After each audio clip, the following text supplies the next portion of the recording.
Hello বন্ধুরা, আজ আমি এসে গেছি এসএস মেলডিতে নতুন একটা ব্লগ নিয়ে। তো আজ আমি আপনাদেরকে নিয়ে যাব বাঘাযতীন বিজয়গড় বারোভূত মেলার মাঠে। সেখানে গিয়ে আমরা দেখব ঠিক কী কী হচ্ছে। চলুন সবাই মিলে ঘুরে আসা যাক। এই হলো বারোভূত মেলার মন্দির। এখানে হনুমানজি থেকে শুরু করে শনিদেব, শিব ঠাকুর, রাধা কৃষ্ণ বিভিন্ন দেব দেবতারা আছে। এটা মেলার মেন গেট, এখান দিয়েই মেলায় ঢুকতে হয়। এটা ছাড়াও এখনো 6টা গেট আছে, মেলায় মোট ঢোকার জন্য 7খানা গেট আছে। এটা হলো 3 নম্বর গেট। মেলায় ঢুকেই চোখে পড়লো মিষ্টির দোকান।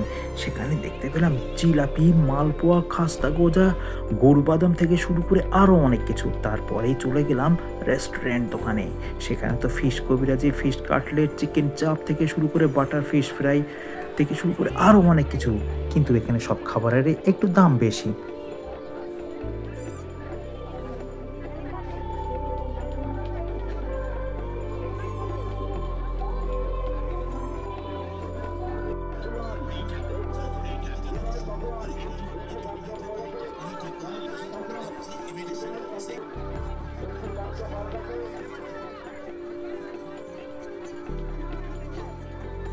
এখানে বিভিন্ন ভ্যারাইটির পিঠে পাওয়া যায়, মালপোয়া, দুধপুলি, পাটিসাপটা, ভাপা পিঠে।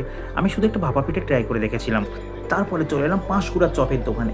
এখানে এসে একটা কচুর মুচুর আর একটা চিংড়ির চপ খেয়ে দেখলাম, সত্যি খুব ভালো টেস্ট। এখানে এসে দেখে তো আমার মাথা পুরো বন বন করে ঘোরা শুরু করলো, চড়া তো দূরের কথা। তবে এটা দেখে বেশ মজা পেলাম।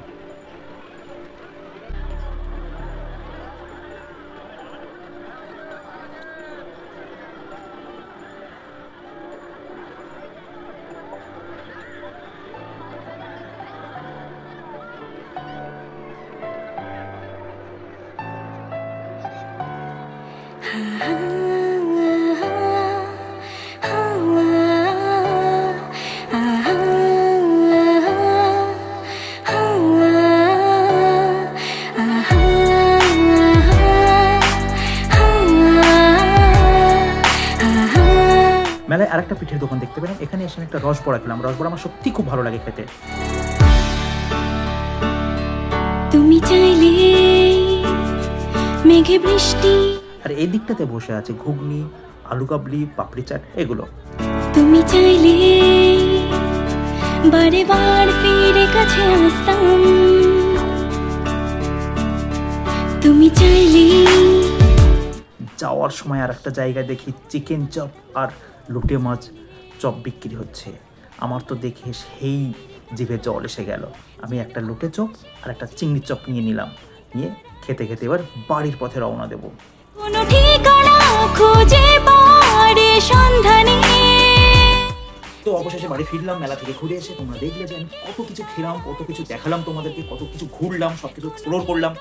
তো তোমাদের যদি এই ব্লগটি ভালো লেগে থাকে তাহলে অবশ্যই লাইক, কমেন্ট, সাবস্ক্রাইব করে দেবে। এবং তোমরা অবশ্যই কমেন্ট করে জানাবে ঠিক কোথায় কোথায় ভালো লাগলো বা তোমরা কেমন ধরনের কোথায় কেমন ব্লগ দেখতে চাইছো।